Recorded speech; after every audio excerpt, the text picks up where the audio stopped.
Hi everyone, my name is Amar and I'm from S.P.C Therapy. So today's video, well, it is going to be mainly about the vitamin D and how it plays a role when it comes to the coronavirus. But before getting into that, I wanted to explain to you guys something. I wanted to speak to you guys about the vaccination. Now, the important thing that I wanted to address is that this vaccination or these vaccines, whether it's the Oxford AstraZeneca, whether it's the Pfizer or Moderna, they're not a cure. Sorry to break to you guys, but it is not a cure. And what needs to be further understood is that the cure to these things is basically you and your immune system. So your immune system plays a major role when it comes to fighting infections, whether it's bacterial or viral, when it comes to helping your body heal, when it comes to anything. So your immune system plays a major development or a major role in how your body develops, or development of your tissues, your organs, your cells, all of that. So that needs to be understood before we get into the vitamin D and how it plays a major role when it comes to the coronavirus. So vitamin D, well, what is it? It's a vitamin. So a role of a vitamin in the body is basically to give that extra push for your cells, tissues, organs, systems to basically work better or to work more effectively. That's what a vitamin does. As opposed to a hormone, a hormone is something your body basically uses to signal in order to make an effective change happen to a tissue or cell or organ or a system.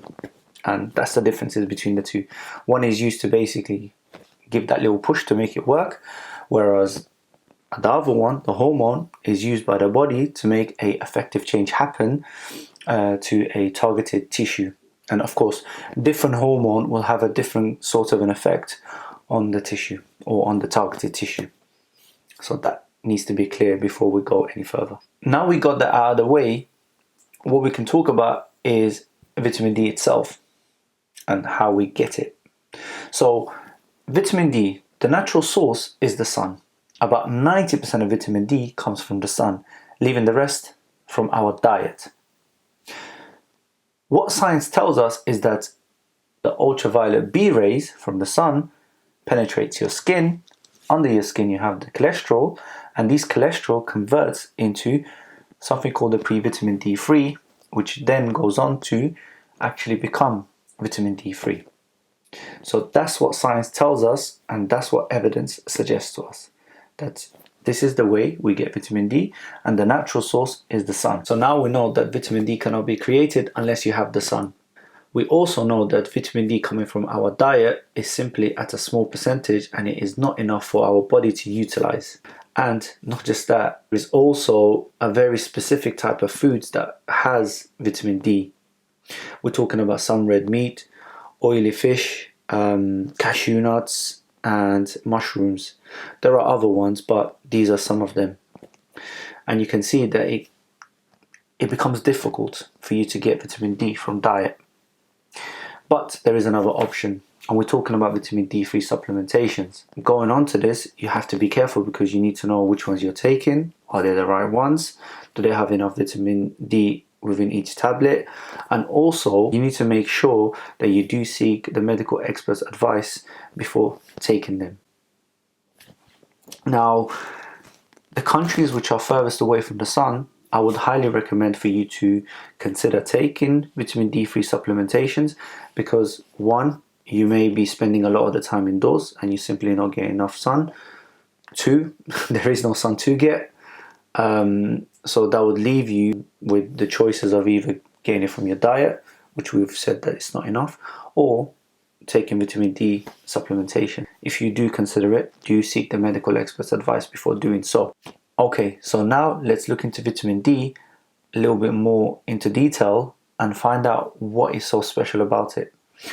So we've concluded that vitamin D is something that you get from the sun, and it is a vitamin, and it is a vitamin meaning that it helps the body, or it helps the cells or tissues or organs in the body to give it that little push in order for it to work effectively.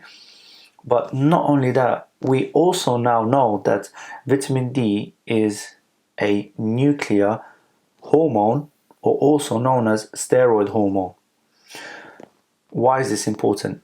Well, vitamin D, first of all, is a fat soluble, and not only that, it actually binds quite easily with the cells that has its receptors. So whichever cell has a vitamin D receptor, it can easily bind without all the complication. What this also means is that we know that it can bind easily and it's a fat soluble, also that it acts like a steroid hormone. This actually altogether means that vitamin D can get past the membrane of a cell into the nucleus of a cell. And remember, nucleus of a cell is something basically you can also call the control center of a cell. And if you have vitamin D that is able to get to the nucleus of a cell, this means that vitamin D now can dictate how a cell behaves. So let me just be a little bit more clear. Vitamin D has the ability to get past the membrane of a cell into the nucleus of a cell. And remember, nucleus is like a control center. So if vitamin D can get to the nucleus of a cell, it can now dictate how that cell behaves.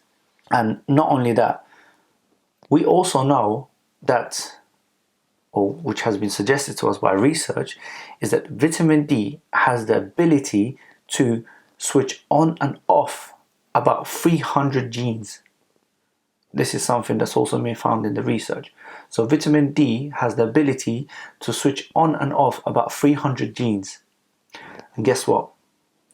Majority or most of these genes are associated with the immune cells.